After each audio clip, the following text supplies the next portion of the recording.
everybody, this is Ellie. Thanks so much for joining me today for a video where I share my 2021 purchases from Hobonichi.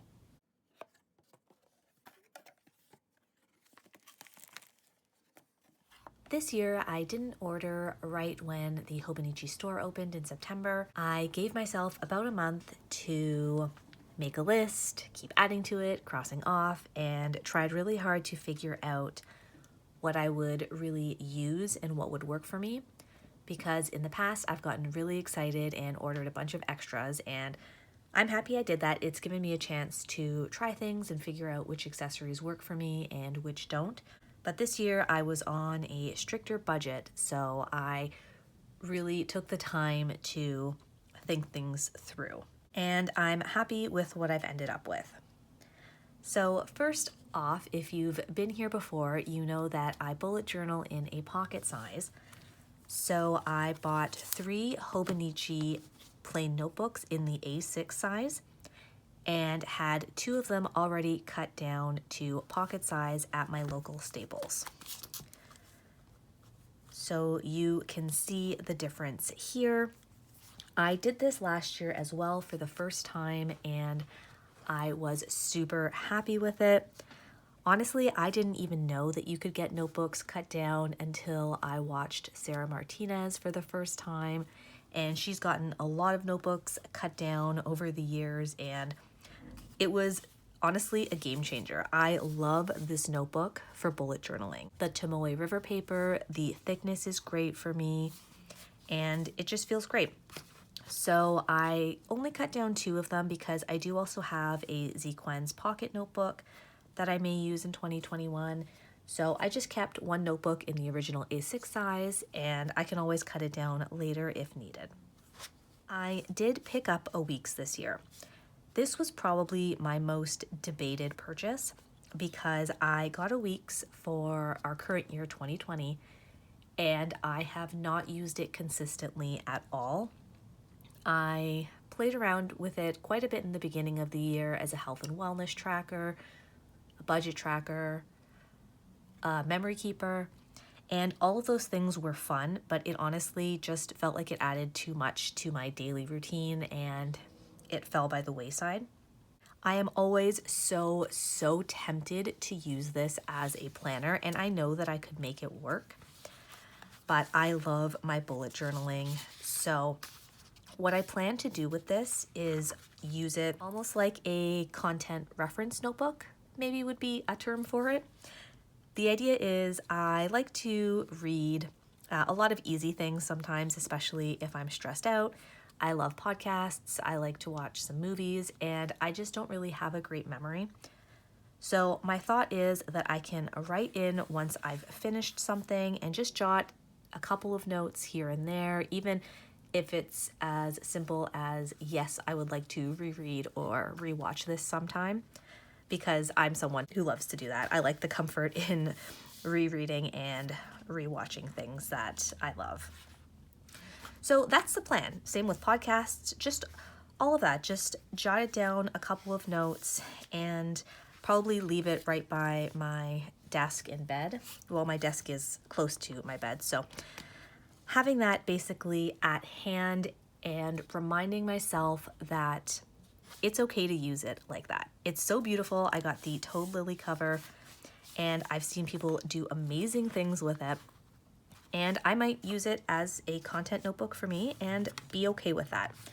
That's the biggest problem. It's my own mental block, but I'm excited to try it like that for this year, and who knows, there's always a possibility that it will evolve. Just the little pamphlet that comes with it. And finally, I purchased the Hobonichi Cousin for the first time. I do apologize for any glare that you see. I've wanted the Cousin for most of 2020 and am really glad that I held off. I did choose to go with the Cousin Avec, so it does have the 2 notebooks because I would like to use it as a memory keeper, and I want the option to watercolor and add tip-ins, and I just think the full year would be really bulky for me. I also purchased a Lauren Phelps Designs cover, and I already have it on. You can see this is what it looks like with the pocket configuration. I really wanted something that was wipeable. I'm not really leaving the house or going anywhere right now, but in the event that one day we do that again, I just like the idea of being able to wipe this down. I also really like how minimal and compact this feels. I am getting a custom leather cover from Zach at Yard and the Leathersmith, and it will actually fit over this clear cover on cover, so I'm really excited to give that a try. And this will be a memory keeper and journal. So my plan is to memory keep on the monthlies, the weeklies, including plans sprinkled through. That's basically how I memory keep, is I jot down what was done, but I am going to give myself a chance to use watercolors and stickers, and these daily pages will be for bigger spreads and journaling. So I'm really looking forward to giving this a try. These are the freebies that came with the Cousin and the Weeks, so 2 pens and 1 brush pen.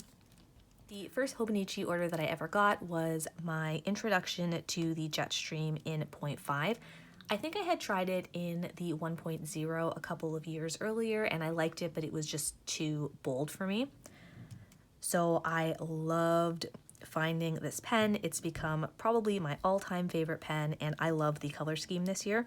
So I'm really glad to add a couple of these to my stash. I also picked up a Weeks clear cover on cover. I have a couple of leather covers already as well, so I shouldn't need to get anything new next year. No promises though. I picked up some of these folders in the A6 size. I just loved the design, so I will use these for ephemera, probably, stickers, things like that. I already have one of these yellow stencils, but I find that this is the perfect size ruler for my pocket size bullet journal. You can see here that this long edge is basically the length of the journal itself. And I also really love that it's flexible, because when notebooks get chunkier, you get that kind of curve towards the binding. And this lets you follow that curve and be able to keep it right against the paper when you're drawing a line. So just wanted to keep another one of these, so I had a spare. And the last thing in this order was this 2021 weekly calendar supplement. I've talked a little bit about this before. I use this as a medical tracker. So if Paul or I have any symptoms of anything, I can just jot them down on these pages, as well as any appointments. And that way it's just a really quick and easy overview. I do also have a more thorough medical setup. I did a whole video on that and I can link that up above. But I do find this really helpful, just as a really rough place to jot down any notes, any symptoms, any questions or concerns that come up, and then have it all contained in one yearly system. So looking forward to just adding this to the medical setup for 2021. Nothing else should change in it, just this update. Another thing that I will have from Hobonichi is the 5-year journal. I asked for that for Christmas in the A6 size, and I'm really looking forward to seeing what that is like and giving it a try. I will share more about that once it comes, but I did want to mention it as well. I don't have it here, but I do know I will have it because I ordered it myself, because it was confusing for my parents to navigate the site, and I already had an account and everything. But they were clear that I will not be opening the package. They'll wrap it. And so I look forward to Christmas morning. I'd love to know what you're using from Hobonichi this year. Did you stick with your tried and true systems, or are you trying something a little bit different? Please feel free to let me know down in the comments. Thank you so much for watching, and I'll see you next time.